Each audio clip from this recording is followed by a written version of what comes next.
Nem o Bolsonaro tá sendo digno de montagens como, né, desses fundos, como a Globo fazia, assim, né, até uma sugestão pro Jornal Nacional, sei lá, fazer uns fundos com o Bolsonaro, assim, com o símbolo nazista no fundo, não sei, né, Bolsonaro com Mussolini, assim, meio que... Ah, se eles fazem isso, vão ser processados, que nem o chargista, eu esqueci o nome dele, que ele está sendo processado Pois agora. é. O É, Aroeira Cartoon.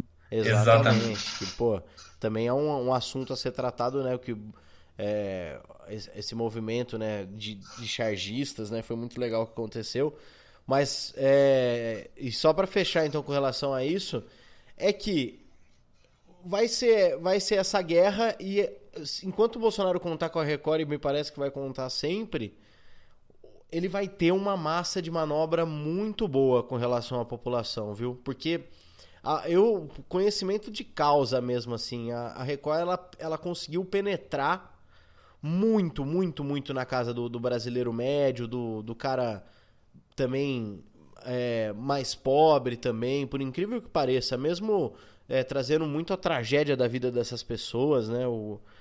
Todo aquele jornalismo sanguinolento, né? É o vizinho que contou, é a polícia que suspeita. Vamos esclarecer, né? Vamos esclarecer, porque sendo agiota ou não, nós queremos descobrir quem é esse homem para ajudar a Amanda a descobrir quem matou o pai dela, por favor. A polícia não confirma essa informação, Bate, mas eu conversei com vizinhos que conhecem bem o Josenildo e eles me confirmam. Eu acho que nem o nome vocês estão passando direito, gente. Como que vocês vão passar a profissão do meu pai?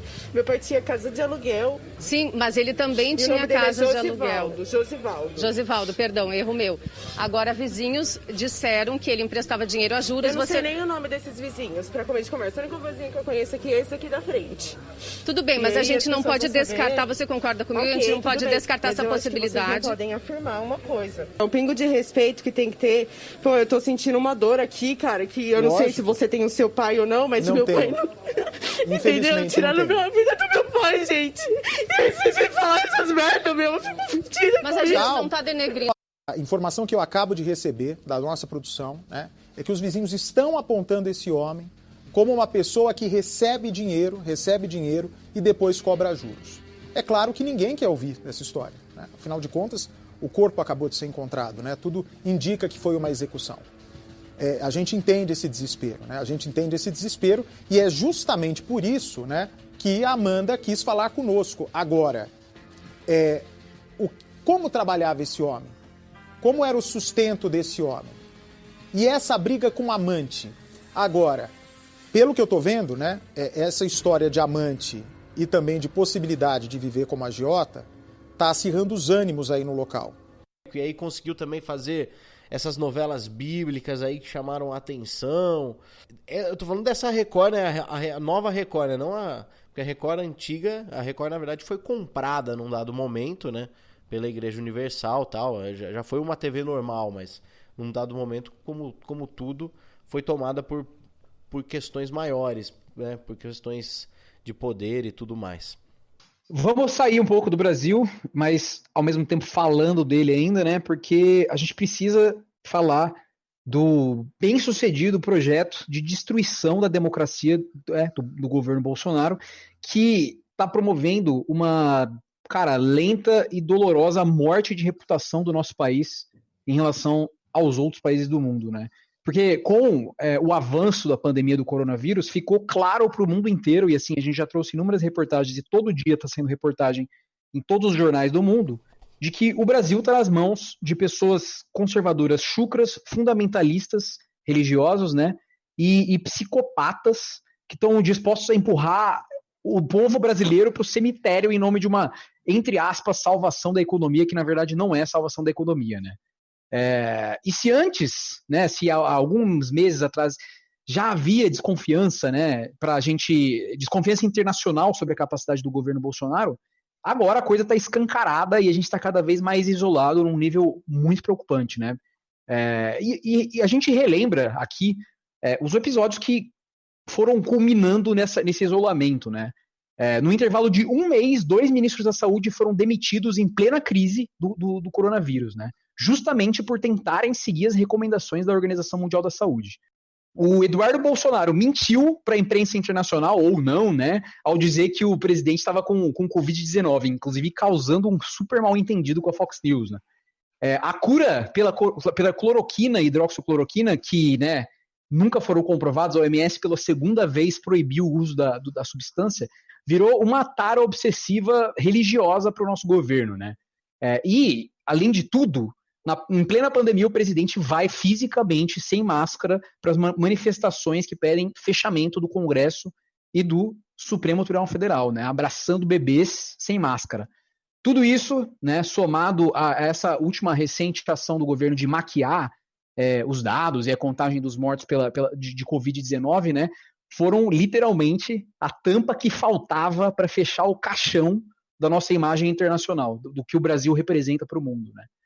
Cara, tá claro já que a política internacional do Bolsonaro é guiada exclusivamente por conta de uma ideologia barata, né, e suja do Steve Bannon, né, que é o grande promotor da extrema-direita no mundo, já falado extensivamente aqui, né, e basicamente o que uma pessoa precisa hoje para assumir um cargo de representante da política externa brasileira é ser reacionário, né, não importa nada do currículo, importa se você está alinhado ao que o Ernesto Araújo diz. O Itamaraty está ajoelhado a esse plano de cada vez mais isolamento, né? É um governo que defende a todo custo essas coisas, essa ideologia maluca antiglobalista, né? Uma coisa extremamente delirante, né? E a expectativa antes da eleição do Bolsonaro era fazer com que o nosso comércio exterior fosse aproximar o país dos Estados Unidos e distanciar a gente da China, né? E no fim do dia, na realidade, tanto os Estados Unidos quanto a China estão se afastando cada vez mais do Brasil e, assim, a gente está caindo exatamente no jogo do Trump, que é desvalorizar tudo que há do Brasil para que os Estados Unidos entrem com tudo e consigam fazer o que eles quiserem com o nosso país, né? Inclusive o Trump, já está reiteradamente criticando, né, o Bolsonaro de uma forma indireta, dando o Brasil como um exemplo ruim de um país que tomou atitudes piores que as dele. Ele está falando, olha, eu não fui tão ruim assim, porque olha o Brasil como que tá. Poderia ser pior, eu sou péssimo. Inclusive ele proibiu, né, os brasileiros de entrarem no país e até hoje só residentes americanos que estão aqui podem ir para lá, né. 2020 pode, então, ser considerado o ano que o Brasil se transformou no pária internacional, né? Porque o bolsonarismo prometeu acabar com a política internacional que tinha sido ideologizada, né, nos governos do PT. Mas, pô, até o Lula já foi amigo do George Bush, né? Tipo, até o Lula já conseguiu fazer uma diplomacia mais vantajosa para o Brasil em relação aos Estados Unidos. E para quem, né, são os Chicago Boys aí, a classe média que acredita em meritocracia e principalmente ver nos Estados Unidos um grande parceiro econômico para fundos de investimento e para qualquer que seja, é bom todo mundo saber que na semana passada uma comissão da Câmara dos Deputados americana declarou que vai rejeitar qualquer parceria econômica com o Brasil do presidente Jair Bolsonaro. E assim, e eles deixaram claro que a rejeição não é ao país Brasil, mas é especificamente ao país presidido por Jair Bolsonaro, né? E em carta enviada ao principal negociador comercial dos Estados Unidos, né, o embaixador Robert Lighthizer, a Câmara justifica a rejeição da seguinte forma: há um completo menosprezo do governo Bolsonaro por direitos humanos básicos, pela necessidade de proteger a floresta amazônica e pelos direitos e dignidades dos trabalhadores. O aprimoramento do relacionamento econômico entre os Estados Unidos e o Brasil nesse momento iria minar os esforços dos defensores dos direitos humanos, trabalhistas e ambientais brasileiros para promover o Estado de Direito e proteger e preservar comunidades marginalizadas. E aí eles dão outra razão ainda para a rejeição desse acordo. As declarações depreciativas sobre as mulheres, populações indígenas e pessoas identificadas por gênero ou orientação sexual, além de outros grupos. E assim, não sejamos ingênuos, né? Não significa que os Estados Unidos são um país super desenvolvido que realmente prega só por isso e eles são super do bem. Não, há um interesse econômico por trás dessa rejeição dos democratas, mas é inegável que isso mancha e atrapalha os negócios brasileiros mundo afora. Quando um investidor vê um negócio desse e fala, porra, eu não vou investir dinheiro no Brasil, sendo que a Câmara dos Estados Unidos está falando e defendendo dessa forma não fazer acordo com aquele país, né? Inclusive, na Europa já é uma enxurrada de países que estão rejeitando parcerias comerciais com o Brasil. Na última quarta-feira, o parlamento holandês se colocou contra o acordo comercial entre a União Europeia e o Mercosul, né, que ainda depende da aprovação de outros países da União Europeia, e os motivos são a devastação da Amazônia e o descaso com os povos indígenas, né, neste país comandado por Jair Bolsonaro, o genocida. E em fevereiro, lembrando, o parlamento da Bélgica rejeitou por unanimidade esse mesmo acordo econômico, utilizando as mesmas justificativas. Além desses países, França, Irlanda e Alemanha também já deram sinais claros que não vão assinar acordos comerciais com o Brasil por os mesmos motivos. Inclusive o João Filho, né, o jornalista do Intercept, trouxe que mês passado a Yasmin Fahimi, uma deputada alemã que preside o Grupo Parlamentar Brasil-Alemanha, afirmou que não sabia como seria possível conciliar as políticas do Bolsonaro com as exigências para o acordo da União Europeia-Mercosul, dizendo que ele representa um perigo para a democracia, para o Estado de Direito e para a existência da floresta amazônica. O bolsonarismo está descobrindo na prática que se apresentar ao mundo como o inimigo de tudo, do meio ambiente, né, dos direitos humanos, não é bom para os negócios. Talvez seja por isso que João Amoedo tenha pulado do barco, apesar de reiteradamente, né, o ex-presidente do Partido Novo ter afirmado que não tinha se arrependido de votar, de cravar 17 na urna em 2018, né? Nem o Paulo Guedes, né, consegue enxergar isso. Isso que eu acho mais absurdo. O cara que a todo custo está se segurando ali para se manter, não enxerga que isso está destruindo nossos negócios, né? Do Paulo Guedes é uma questão de que ele sabe que ele é a única chance que ele tem. Ninguém nunca mais vai dar uma chance pro Paulo Guedes. Só o Bolsonaro mesmo para dar uma chance pro Paulo Guedes. Mas só para... O Léo citou aí questão, né, de política internacional, diplomacia, falou do Lula e tal.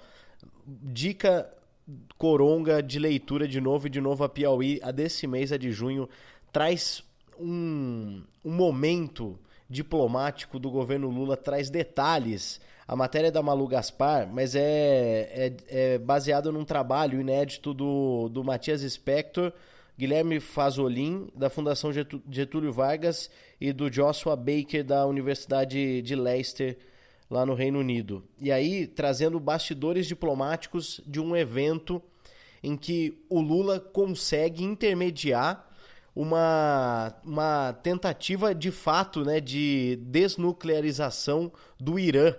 E ele consegue, né, do mandatário da época do Irã, a palavra de que ele vira até pro cara e fala, ó, tá nas minhas costas, se você não cumprir, o mundo vai cair matando em cima de mim. Não faça isso comigo. Aí ele consegue, e aí depois o problema tá na questão americana. E é 2010, em último ano do Lula, e Barack Obama nos Estados Unidos, não era nem mais o Bush. E traz a dificuldade que os americanos criam para esse acordo e a dificuldade que o Brasil tem de tentar ser um intermediador de questões grandes. É como se não fosse aceitável, assim. O Brasil faz ali um puta de um esforço, o Lula ali conseguiu fazer aqueles esquemas que ele conseguia fazer no sindicato, e ele faz numa diplomacia internacional com o Irã, questão de desnuclearização. E aí, ao mesmo tempo, o próprio Obama começa a impor várias dificuldades de aceitar o acordo e aí acontece uma saia justa de que o Obama, ao mesmo tempo que não quer desagradar totalmente, ele também sabe que ele não pode assinar daquela forma, e aí eles acabam voltando atrás, e isso fica muito feio, e a gente vê como ali o Lula tentou fazer um movimento, e aí leia essa matéria no Parquinho das Potências. No Parquinho das Potências. Leiam essa matéria da Piauí de junho. E num dado momento, você percebe que o Lula tenta fazer uma jogada muito ousada pro Brasil dentro do cenário internacional. E por conta dessa questão americana de não aceitar de nenhuma forma se subordinar a uma negociação que fugiu do controle deles, o negócio não sai, sendo que o Lula foi quase ali um Nobel da Paz ali pro momento, né? Só para trazer um um momento muito legal, assim, né, de detalhes, rico em detalhes, essa reportagem da Piauí, já que entramos em política internacional e quanto o Brasil está mal visto.